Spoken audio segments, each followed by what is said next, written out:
Okay, very good. Sam, hi, welcome. Well, it's great to be with you. We're with Dr. Sam Martin today. Now, we don't get to interview doctors very often, so we're very grateful when we get that erudite opportunity. Now, Sam, you recently got your PhD in education. Is that correct? Right, Okay. exactly. And then you are a professor at relatively many places, one of which being Realtor University. Is that correct? That is correct. It's an entirely online institution. Mhm. Okay, all right. And many realtors need to be institutionalized. Good, that's wonderful. So, Sam, you and I have known each other for a number of years. We've traded emails. We met at a USPAP instructors conference many years ago. So, please take a few minutes to tell us about yourself, uh, how you got in the business, why you got in the business, why you went so far with your education, etc. And then we're going to look at the educational system of real estate appraisers and real estate brokers and why they're in conflict and possibly how we might work on overcoming that conflict. So, Sam, the next few minutes are yours. Please go ahead. All right. Well, thanks for having me, Tim. I really appreciate the opportunity to chit chat with everyone. And back in the day, way back in the day, when I was in high school, Lane Technical High School in Chicago, and they made me take 2 years of drafting, and I had no clue what that ever would do for me. A year of mechanical drafting, a year of drawing blueprints, and it was just the most boring and tedious thing ever. Then one day, in about 1980, I became a real estate salesperson in Illinois because I like real estate. Turns out I don't like sales that much. So it turns out that the analytical side interested me, but not so much the showing people houses and things of that nature. So I was searching around trying to find something related to real estate, but it wouldn't have me taking listings and writing up contracts with people. So then, about 1986 or so, I thought appraisal. That seems to fit the bill. I can analyze things and don't have to show houses and rely on commissions and things like that. So then I took an appraisal course, actually income valuation from the Appraisal Institute was my first appraisal course The ever. income valuation class was your first class. It was Wow, my you first. jumped right into the deep end, didn't you? And L.A. Andersen in Chicago's Appraisal Institute, she was registering me. It was her first year there, I think. And she looked at me and said, wait, you haven't had principals yet, and you're taking income valuation. So anyway, I passed it somehow. And I thought, appraisal, this is pretty interesting. How do I become one of these appraisers? I didn't even have a job yet. So I started searching around. And as we all might know, getting a position as an appraiser, finding a supervisor is one of the daunting tasks that any trainee has. Now, this was before appraisal licensing. And so I had no credential to show anyone that I really knew what I was doing. So I just had taken, like by that time, 2 courses. So I saw an ad in a local newspaper in Illinois that said appraiser trainee wanted. I just about fell out of my chair. I got my resume and shot right over to that office in person and said, stop looking, I'm here. Here's my resume. And the oddest thing, it's the first day on the job, the boss walks in with a set of blueprints and he says, who here knows how to read one of these? And I was the only one to raise their hand because I had had 2 years of drafting at Lane. So it all comes around. You never know what class you'll take that ultimately might help you. And it was that little experience with blueprints that helped me get the job and helped me keep the job. For the next 6 months, everybody else who were all relatively new in that office, they were taking blueprint reading classes where I had already taken my classes, and I could read the thing and use a 3-sided architectural ruler to scale off dimensions on a set of blueprints. So that, amazingly, was a little bit of the skill set that I needed in order to get that first appraisal job. So it's all just very interesting. You never know what experiences or what education you'll have that will help you land that first appraisal job. And then hopefully, once you've worked at one institution or one company for a few months, get some experience under your belt, then that'll help leapfrog you over into new and maybe better experiences as you gain education, as you gain more experience. And so I think the whole point of trying to become an appraiser, critical thinking, I think, is absolutely essential and not taught in any curriculum. Oh, okay. Let's come back to that. Now, in 1986, you decide you want to be an appraiser. You get the job. You can read the blueprints. You're way ahead of everybody else. What is it that motivated you to go from being a boots on the ground, boots on the street appraiser to the field of education, to the field of real estate education, to the field of real estate appraisal education? What a journey. So in 1980, I was a graduate student at the University of Illinois in Chicago, getting a master's in anthropology. So I had already gotten a bachelor's in biology from Loyola University. From there, I got my master's in anthropology. While I was at UIC getting my master's, I became a teaching assistant. And as it turns out, I really liked teaching. Even if I just barely knew anything about a subject, I was able to convey it to other people. Other people I was tutoring were getting better grades than I was. I still don't quite know how that happened, but and that stuck with me. I really enjoy teaching. So as I was becoming a salesperson and then a broker in Illinois, and I thought, I really don't like showing houses.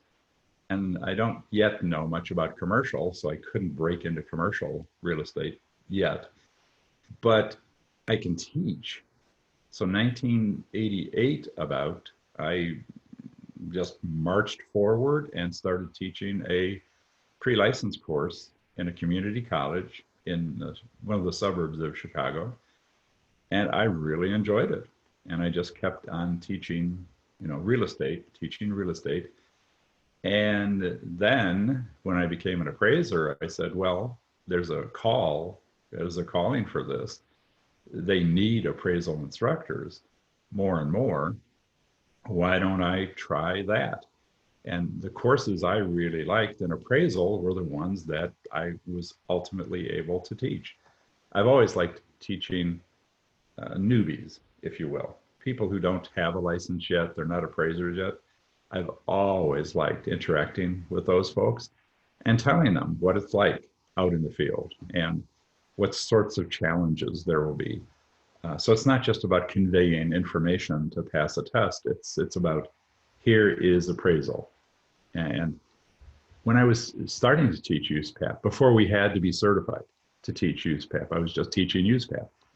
And one of the students in the back row, who had been asleep pretty much of the class anyway, but finally he woke up with red eyes, and I was talking about the ethics rule at the time.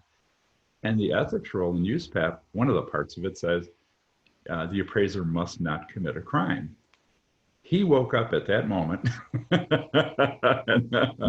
and he raises his hand and he said, when they say the appraiser must not commit a crime, Do they mean the appraiser must not commit a crime while they're appraising? I thought, let me mark this guy's name down. I want to Might keep want to chat with this guy a little bit more at length after class. Yeah. track. Yeah. So that's one of the reasons I like teaching introductory classes, because you get to talk to someone who has this misconception. Maybe in his mind, he thought appraisal by day, car thief by night, to make a little extra money or something. Oh, well, So, you gotta have a side hustle. Yeah. so ultimately, that's how I got started teaching real estate and teaching appraisal. And that was like 88, 1990, around that time when I was teaching those subjects in the first place.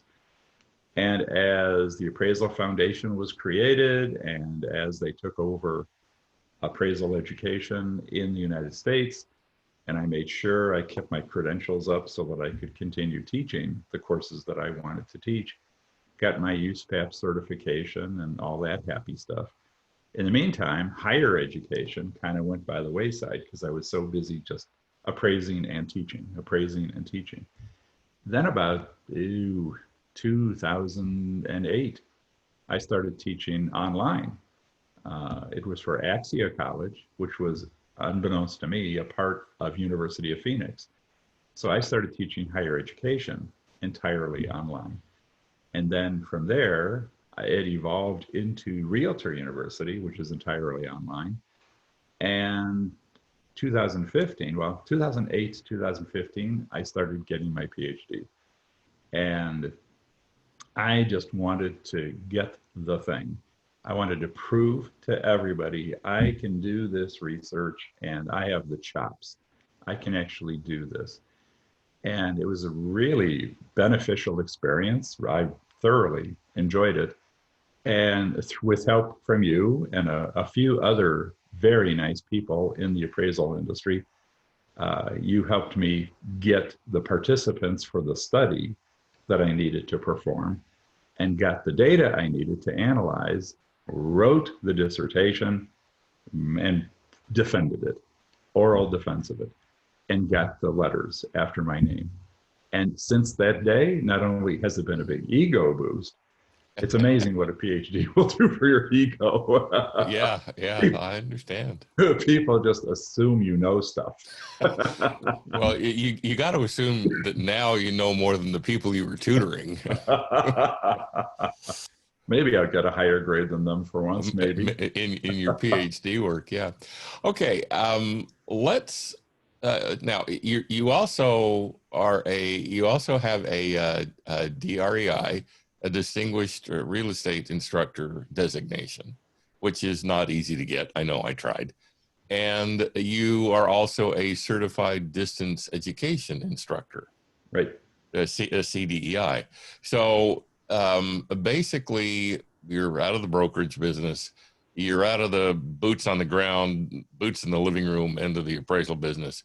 And now you're into the educational and consulting end of the business. Okay, let's go back to the education that we talked a little bit about earlier. You mentioned critical thinking. Please, if you would be so kind, hold forth on that, what it is, why it's important, how we learn it, how we exercise it. In other words, somebody says, "Hey, I fill out a form. Hello, why do I need to know critical thinking? I don't even know what that means." And again, this is not to denigrate anybody. This is to explain, as you indicated earlier, something you like to do. This is to explain what it is, how we use it, and why we use it, and the benefits of thinking critically. So please hold forth on that subject. Well, when I was a graduate student, one of the best instructors I've ever had his name was Charles Reed, and he taught us critical thinking. But he didn't actually say, "Oh, today's lesson is about critical thinking."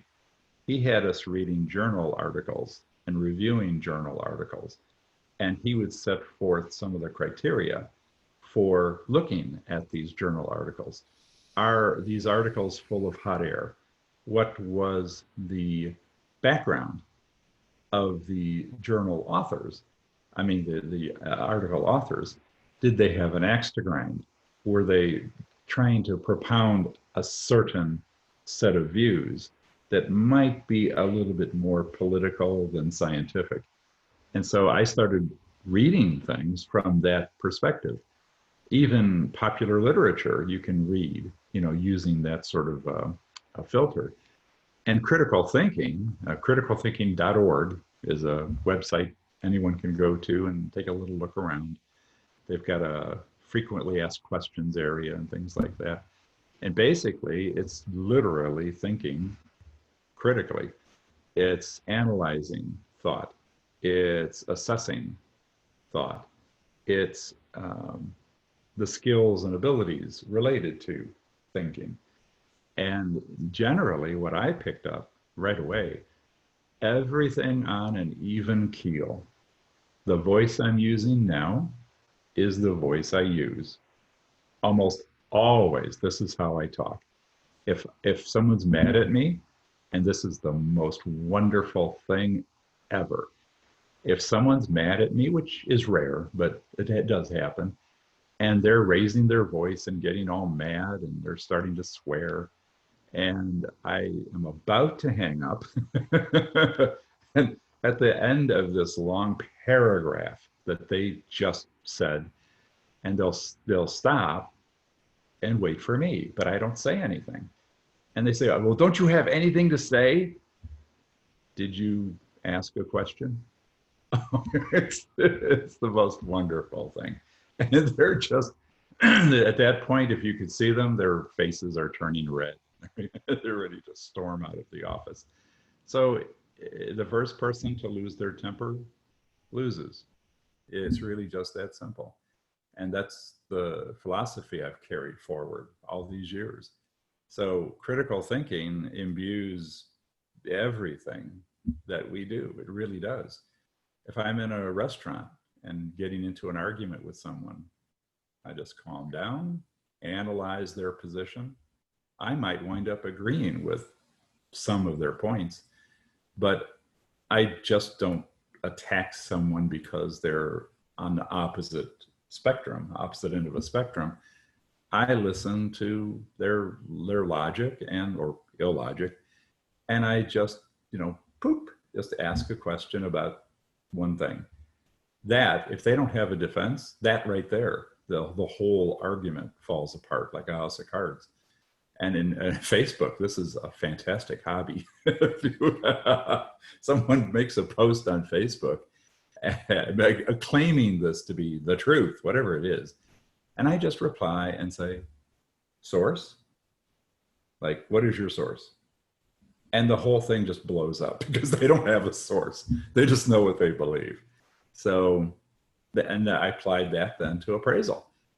It's an amazing skill set, part of a skill set, to become an appraisal reviewer. How do you review other people's work product? And you can say you're just a form filler outer, but ultimately it's an appraisal. Even if some giant entity is telling you, on this line, you have to use this code. On this line, you have to say things this way. That's nice, but ultimately the onus of responsibility is still on the appraiser to make the thing make sense. So if I'm reviewing someone's work product, and clearly if they have USPAP violations, that's easy peasy. I can pull things apart like that. But even if it's just illogic, critical thinking helps you get from point A, where there's a lot of illogic, to point B, where everything has been coalesced and all the illogic is filtered out. And I've had discussions with appraisers over the years. The contract, I saw the contract, and there are some kind of fishy things going on in this transaction, I think. Well, it's not my job to actually look at the contract. I just report the sales price. okay, let's talk about that. That might be a big oops. You're actually going to say that out loud, right? You're really not going to write that down and then put your name on it, are you? Yeah, yeah, yeah. In Been my there, yep. Been there, done that. Yep. Mhm. I will cite the beautiful thing about the electronic version of USPAP.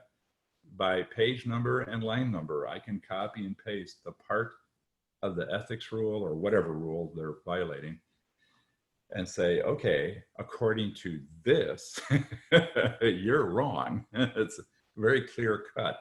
And then I never get a response because they know they're wrong. And, that's all there is to it. Case is closed. So, and on rare occasions, I did investigations for the state of Illinois, very many, many years ago. Same thing, except then I didn't have copy and paste available. So I had to type out all the parts of USPAP I was citing. Which can take a lot of time. So hooray for the electronic version. Yes. Okay, let's tie that into education. All right. And now you made the comment that there might one time in the history of appraising have been an appraiser who said, oh, it's not my job to analyze the contract. It's just my job to look at the sales price. So is the fact that maybe there was that one appraiser who maybe said that many years ago, is that a function of lack of training or just lack of awareness of what's going on? I think that is taught in USPAP courses. Clearly, we go over that kind of material in USPAP. So when he took his USPAP course, the 15-hour and any updates he might have had, there was a disconnect of some sort between what was being taught and how he was trained. And now he's an appraiser in the field, and his primary emphasis is make a living. I have to make a living. I have to produce a volume. I have X dollars per appraisal, and I've got to do so many a week or else I don't pay my rent. And ultimately, I think it boils down to that. And I don't have time to go digging into every little nuance. There's a space here to report the sales price of a contract. I'm going to plug the number in and keep on going. Other people can try to detect fraud or other mischief going on. That's not me. I don't want to do that. Well, then it gets back to what are we teaching in USPAP? And even though USPAP has evolved, the teaching of USPAP has evolved. It used to just be, as you know, we were in a USPAP conference together, a class together. And it used to just be, okay, here's standards rule 1-1A. Let's see what this says. And here's 1-1B. You mean we have to wake up? Oh, And now more and more, they're trying to involve case studies and, some kind of interaction, but it still isn't quite enough. There's no section in the USPAP class that I'm aware of that specifically addresses critical thinking and critical thinking skills, getting back to that for a moment. And some of these things, I don't even know if you can teach. So for example, clarity and accuracy and all the basic principles of critical thinking. In USPAP, we say, of course, the appraiser has to be competent, and to that end, they should be accurate, and they should employ clarity in their research and in their writing. But those are critical thinking skills. Really, literally. And so we say appraisers should be those things, but are they being taught those things? And I think it's remiss on our part to assume trainers are going to understand critical thinking and teach that to their little charges as they're training them. Most of the time, the trainer, the supervisor, is going to be taking them out in the field and saying, oh, here's the sales price, just put it down in that blank spot over there. Yeah, don't worry about it. Just fill the spot and move on. Sam, let me talk relative to critical thinking. Let me talk about one of my pet peeves, which is highest and best use. Now, a highest best use is not an easy concept. I think we'll both agree on that. But because it's not an easy concept, why is a formal real estate education so scared to spend any time on it and explain to appraisers what it is, its important in the appraisal, its importance, excuse me, in the appraisal process, and then its importance in the final reconciliation? I think that highest and best use, first of all, I agree completely. It is a complex subject. And just knowing, oh, here are the 4 tests of highest and best use, do it vacant, do it as improved, next, and keep on moving. And then people often fall down on state exams when they get real questions about highest and best use. And they say, oh my God, I don't know how to begin solving this problem. And in real life, if you're a residential appraiser being trained, how many trainers understand highest and best use and are able to convey that to new appraisers? And highest and best use is critical. It's like the foundation of valuation in a market value appraisal. And not just highest and best use, but things that are intimately tied to it, like the cost approach. But then appraisers nowadays would say, residential appraisers, oh, we don't need it. We don't need the cost approach. We don't have to do it. Okay. Maybe somebody says you don't need to do it for them. That doesn't mean that in real life, you shouldn't do it. Sometimes it just shouts out at you, here's an opportunity, do a real cost approach. And part of that's going to be land valuation, and that hinges on highest and best use. And I've appraised houses. They were supposed to be houses, looked like houses, except the highest and best use was clearly something different, like a restaurant. And that just throws the assignment into turmoil, because then you call your client, who is an AMC hired by a bank, and someone just wants to refinance their house, and they don't want to hear about how there should be a restaurant there. And yet, I've got this duty, I think, to tell everybody, you're on a busy street, you're zone commercial. It's a 2-acre site. Your restaurants all around you. Gee, let me think. What should be here? And then the appraiser gets shut down. They'll hire someone else who will appraise it as a house and shut up and just keep on moving along. So we're in a competition with ourselves for doing the right thing. And then the state gets involved and says, you realize that highest and best use is a restaurant, don't you? And the appraiser says, no. And the state says, oops. And then there are other issues, but we're not going to go there. Sam, you mentioned earlier work ethic. Now, you and I, more you than I, have both tried to get involved in the voiceover business. And one of the things that they tell you is, okay, you've got to have a really positive work ethic, which basically means you just have to suck it up for the 5,000 rejections you're going to get before you get the first job. Right. Okay. Let's talk about work ethic in the real estate appraiser. All right. You're a newbie and you're all fired up and you want to be an appraiser. So you walk into the appraisal office and you say, hello, hire me. And they say, hello, no. What is it you've got to do differently?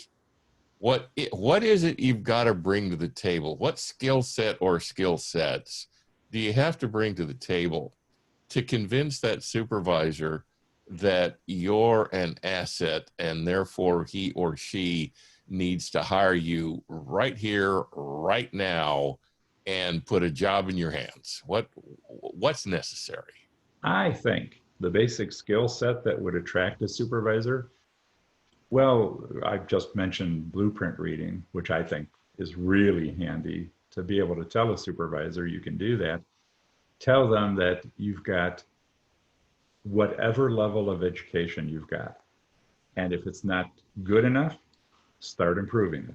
Start polishing that part of your resume.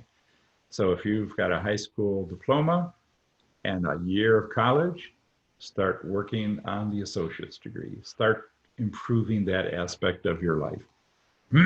Start taking the appraisal courses. Show the supervisor that you are really invested in this whole appraisal thing. And it's not about you, it's about the supervisor. What can I do to help you in your business?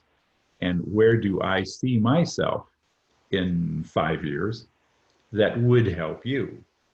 And therefore, it's worth your time to train me. And you really can't promise anyone that you'll stay there for 5 years, but at least don't make it sound as if as soon as you get a little training, you're going to take off and start looking for someone else. So you're a long-term employee.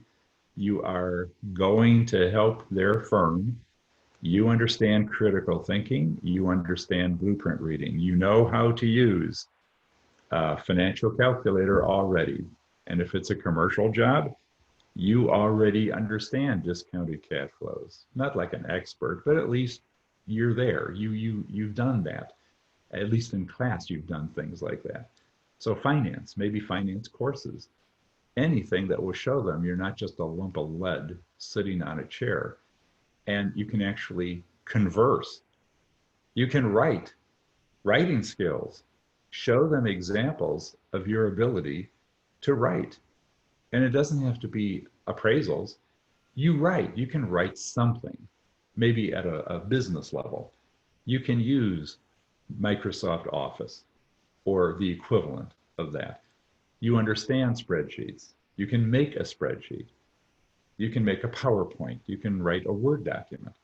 All of these, I think, are really essential tools nowadays. And you understand certain types of apps that can be used in business or in appraisal. If you've had any experience in real estate, like I was a broker before I became an appraiser, I understand the MLS.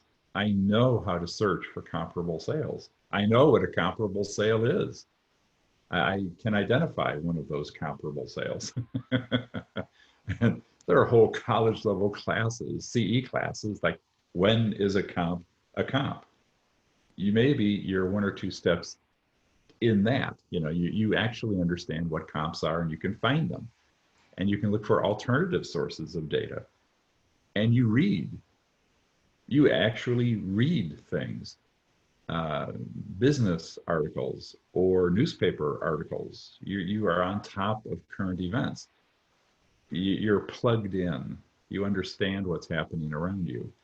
That's critical, I think, for any brand spanking new appraiser or for an appraiser who's been doing it for 20 years and they want to strike out on their own. Business plans. I would highly recommend that someone who is new to appraisal look at SBA.gov, I think it is. They've got templates for business plans, real life business plans. Make one. Make a business plan for you because you are a business. You're going into business as an appraiser. Yeah, true. You're in someone else's company initially. And yeah, they're training you. But who are competitors for you? What is your market as an appraisal trainee? Who is going to help you? Who is synergistic to you? Who is antagonistic to you? identify the market segment that you're in as a trainee and literally write a real business plan. And if you already can write business plans, if you've done it, well, now turn the microscope over onto yourself and write one as if you are the business. And that I found to be an extraordinarily helpful learning exercise. Even if you never take the business plan and try to get money off of it, like from a business loan, at least it's a great learning tool for you. And the question I ask all of my new students, I never expect an answer, but I ask all of them, what is your time worth? And I don't want them to say, oh, my time is worth a lot. That's meaningless. Dollars and cents per hour, per day. What is your time worth? And if you say, oh, about $15 an hour, why are you here? what are you doing here if you think that this is going to be another job where you're flipping burgers or stacking boxes or something? And I've done those jobs. I understand those jobs. I'm not trying to put anyone down. People do that and they're working hard, and I appreciate that. But didn't we want to evolve as a person? And getting into appraisal is one possible way of doing that. And so I would never say that I'm worth $15 an hour. Even if I'm getting paid $15 an hour, I don't think I'm worth $15 an hour. So let's elevate ourselves. You know, in your mind, start setting up the spectrum here and say you're worth $500 an hour. Whether you make that or not, it's irrelevant. You know you're worth that. And you start treating yourself as if you're worth that. And that, I've found, makes all the difference in the world. When someone starts wasting my time, even if I know right now I'm not commanding $500 an hour or $1,000 an hour, but if someone starts wasting my time, I very rapidly start wrapping things up and, you know, drifting on down the road. I just don't have the time to devote to whatever it is they're doing. If someone wants my help, someone who's new in real estate and they want advice, I'll give them an hour. I'll talk with them for free on Zoom. This is what appraisal is like. This is what I would do if I were you. That I find very enjoyable. I don't have to charge for every last little thing I do. Some things I just like to do, like pro bono, and get a great deal of enjoyment out of it. Then other tasks I charge for, always realizing that I have this certain worth. And if other people don't respect that, then why am I here with you? Why am I here with someone who's not respecting me and my time? One of the reasons I got the PhD. It has earned me that respect, deserved or not. It brought it into the house, even though maybe it shouldn't have. Oh, Sam, so if I can distill this down, I think what you're saying is when a newbie or anybody seeking to change offices, but let's just go with the newbie. When the newbie walks in, the newbie shouldn't say, hello, I'm here, hire me. Yep. The newbie should say, hello, I'm here, and here are the benefits I bring, can bring, and will bring to you if you're willing to take advantage of the opportunity of hiring me. That sounds like a perfect distillation. Okay. And it's not about the newbie, it's about what the newbie can do for the other people. The benefits the newbie can offer to the supervisor. Okay. Exactly. Now, Sam, you just mentioned about contacting you. If someone wanted to get in touch with you, how would they go about doing that? Well, they can send an email to sam@samthetutor.com. You've had that email for years, haven't you? Yes, years and years and years. So sam@samthetutor.com. And I think I can trust all of you with my cell phone number because you can text me there. And that's 847-456-1309.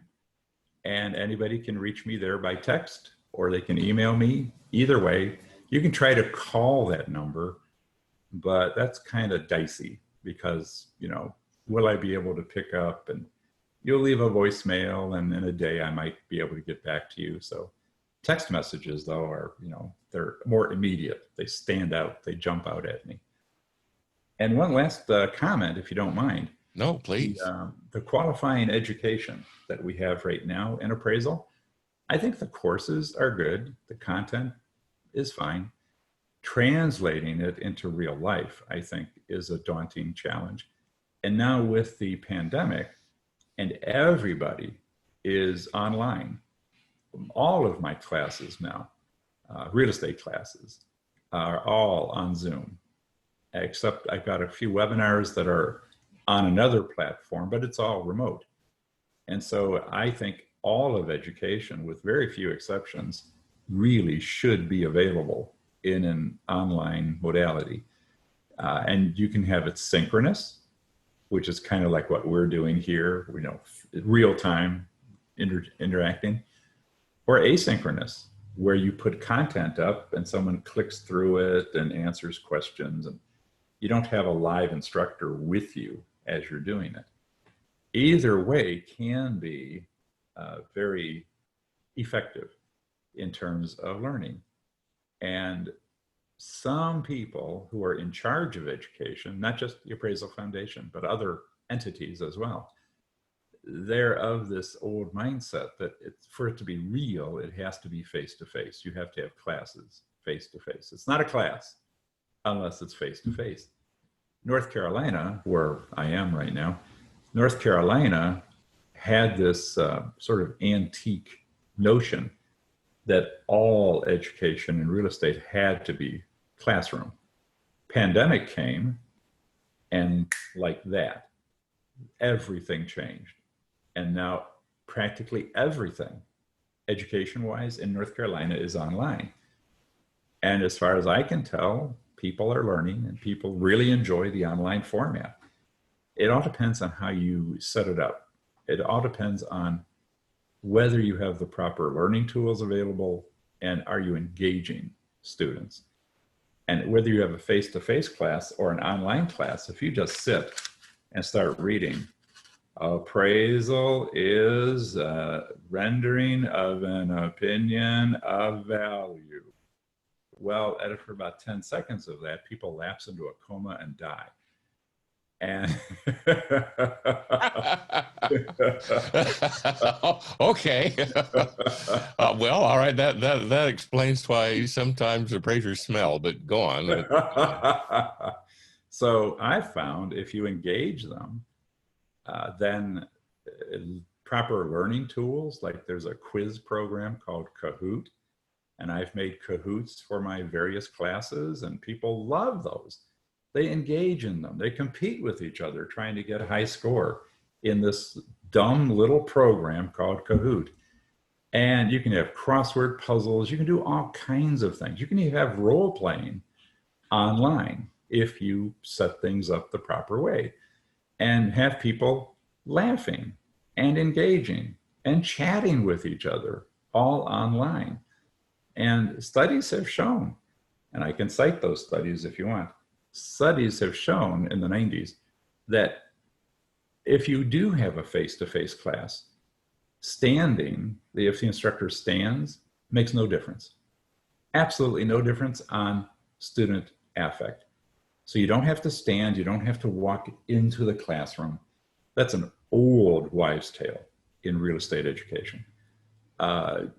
But one thing that does have an impact is the instructor smiling.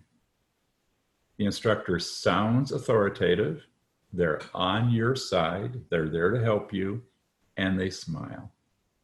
There's just simple things, gestures, friendly gestures. Those have an impact on student affect, their engagement in the class. And I would argue that you could have a face-to-face class where you don't have those things, but you do have an instructor standing for hours, about to blow their back out, walking around for hours and hours. And that might not be effective at all. So I'm a huge fan of online education. And the powers that be that might be listening to this, I would seriously be working very hard on making sure all qualifying education, CE, everything can be delivered in an online format as long as it's delivered the proper way using the proper tools. So that's my 10 cents. Sam, it's worth a whole lot more than 10 cents. And I'm not trying to pat anybody on the back here, but there are those folks who watch these things. So thank you. Thank you from one educator to another. Thank you very much. Although I do not try to compare my background with your PhD because they're just not the same. So you've fallen into the trap. You believe that PhD stuff. Well, let's put it this way. After I got my master's degree, I looked into the PhD program, and fortunately, some people told me the truth. And so as a result, I went back to my hammock and the palm trees and just kept on doing what I was doing. But Sam, again, thank you. To hear this from somebody who doesn't have an axe to grind, who doesn't have to carry water for anybody, is very refreshing.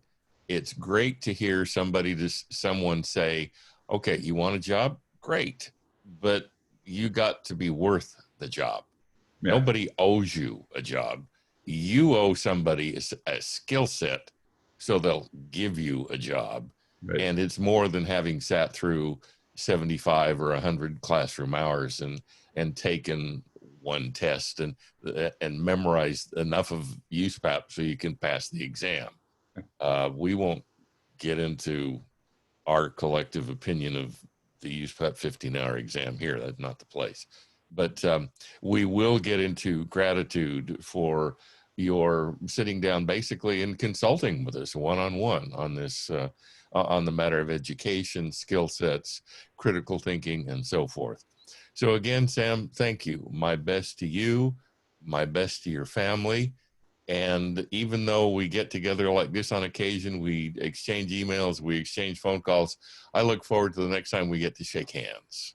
Yes, wouldn't that be nice? And on that happy note, thank you so very much for the opportunity. This is really an honor to share time with you on this podcast and to share our time with everyone else who's looking in on what we're doing.